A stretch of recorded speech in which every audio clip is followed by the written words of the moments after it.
मलिका furniture, मियारी furniture का दूसरा नाम मलिका फर्नीचर। बरस बरस से आपकी खिदमत करने वाली शख्सियत फारूक अशरफ की पेशकश मियारी आला और बेहतरीन क्वालिटी का हस्ब इस्तिताअत भी जहेज का मुकम्मल फर्नीचर सेट 20 साल वारंटी कार्ड के साथ हासिल कीजिए। मलिका फर्नीचर, रूबरू वॉल्टर होटल, मुगलपुरा, हैदराबाद।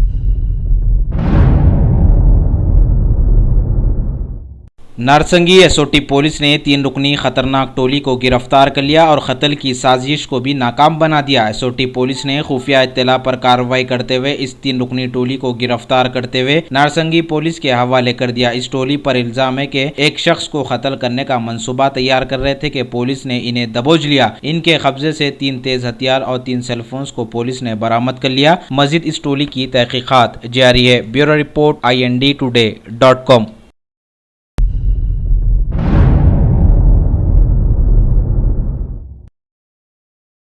सरखे की वारदातों को अंजाम देने वाली टोली गिरफ्तार। नल्लाकुंटा पुलिस ने शिकायत के तहत कार्रवाई करते हुए 3 रुकनी खतरनाक टोली को गिरफ्तार कर लिया। इस टोली पर इल्जाम है कि मंसूबे के तहत सरखे की वारदातों को अंजाम दिया करते थे। ये टोली के अफराद कई वारदातों को अंजाम दे चुके हैं। इस टोली के कब्जे से 13 तोले सोना और एक ऑटो को पुलिस ने बरामद कर लिया। इसकी जुमला कीमत 5 लाख रुपये बताई गई। मजीद इस टोली की तहकीकात जारी है। मीडिया से बातचीत करते हुए ईस्ट जोन के deputy commissioner police doctor Ravinder ने बताया उनके हमरा दीगर पुलिस के ओहदेदार भी मौजूद थे। Bureau report INDtoday.com।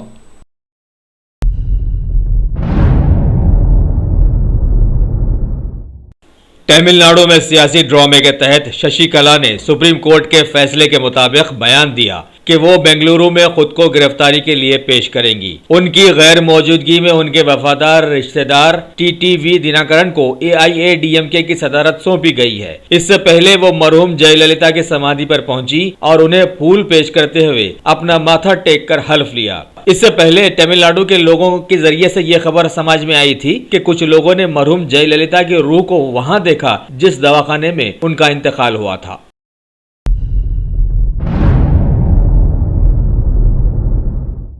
Uttar Pradesh में दूसरे मरहले के तहत 68 सीट्स के लिए आज वोट डाले गए, जबकि उत्तराखंड में 69 सीट्स के लिए वोटिंग आज मुनक्किद की गई थी। दिन में 3 बजे तक की खबर है कि उत्तर प्रदेश में 55% और उत्तराखंड में 48% वोटिंग रिकॉर्ड की गई।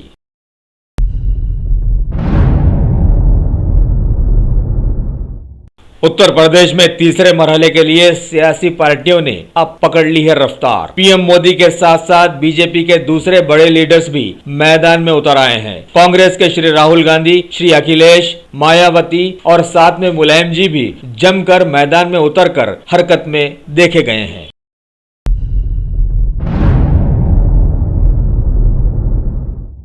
पीएम मोदी उत्तर प्रदेश में तीसरे मरहले के लिए इंतखाबी मौजू के लिए कन्नौज में एक रैली को मुखातिब करते हुए अपनी पुरानी बातें दोहराई और कहा कि हालिया MLC के इंतखाबात में पार्टी को भारी अक्सियत मिलना यह साबित करता है कि रियासत में बीजेपी की लहर चल रही है और कांग्रेस और समता पार्टी के इत्तेहाद को लोगों ने नकार दिया है।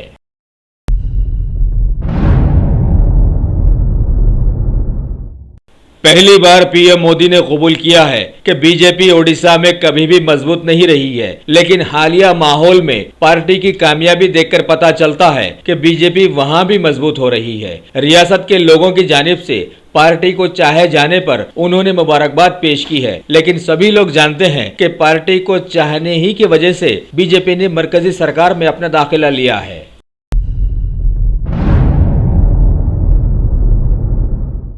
उत्तर प्रदेश में इंतखाबी माहौल के चलते मरकजी वजीर श्री M वेंकैया नायडू ने BSP और समता पार्टी को तरक्की की दुश्मन पार्टियां करार दिया है। वाराणसी में एक प्रेस कॉन्फ्रेंस में उन्होंने बताया कि दोनों पार्टियां एक दूसरे के खिलाफ होने का सिर्फ ड्रामा कर रही हैं।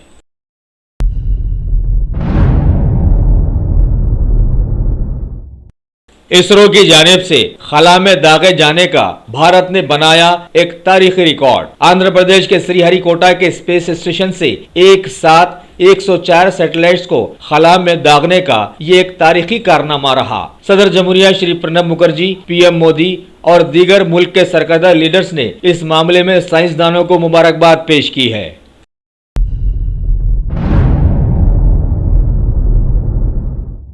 आरजेडी के साबिका एमपी मशहूर जमाना शहाबुद्दीन को, जिन्हें कानूनी दावपेच में ला लिया गया था, अब उन्हें सुप्रीम कोर्ट ने एक कड़ा झटका लगाया है और हुक्म दिया है कि 1 हफ्ते के अंदर अंदर बिहार की सीवान जेल से उन्हें दिल्ली की तिहाड़ जेल में मुंतकिल किया जाए। इस बीच उन्हें कोई खास छूट भी नहीं दी जानी चाहिए।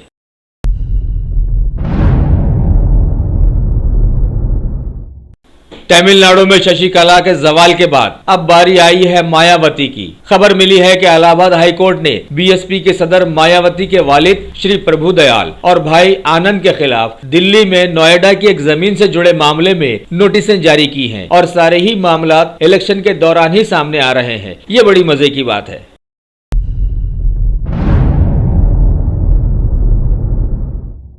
खबर मिली है कि सुप्रीम कोर्ट ने आम आदमी पार्टी सरकार और मरकजी सरकार के बीच की कानूनी लड़ाई की सुनवाई एक पैनल को सौंप दी है, क्योंकि इस मामले में कई अहम सवाल शामिल किए गए थे और शामिल हैं।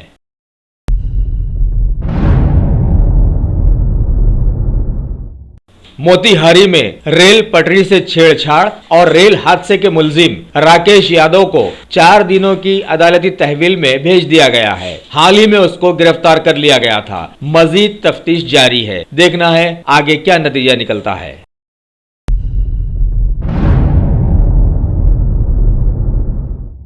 जम्मू कश्मीर में हलाक हुए एक मेजर और 3 जवानों को आज भारतीय फौज ने सलामी दी है। बंदीपुरा और हंडवाड़ा में एक मुठभेड़ में 4 दहशतगर्दों को मार गिराते हुए ये लोग शहीद हो गए थे। बहरहाल कश्मीर में अभी भी सारा माहौल बड़ा ही नाजुक बना हुआ है।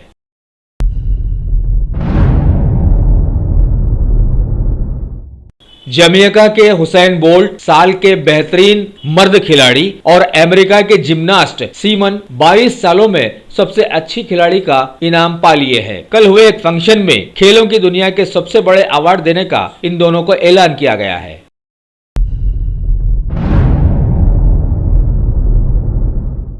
जनूबी कोरिया ने शुमाली कोरिया के लीडर किम जोंग उन के सौतेले भाई के मारे जाने की तौसीक कर दी है और बताया कि इसके पीछे कोई बहुत बड़ा राज छुपा हुआ है। ये भी बताया कि उन्हें मलेशिया के कोलालमपुर में इतवार को जहर देकर मार दिया गया था, जिसकी तफ्तीश जारी है।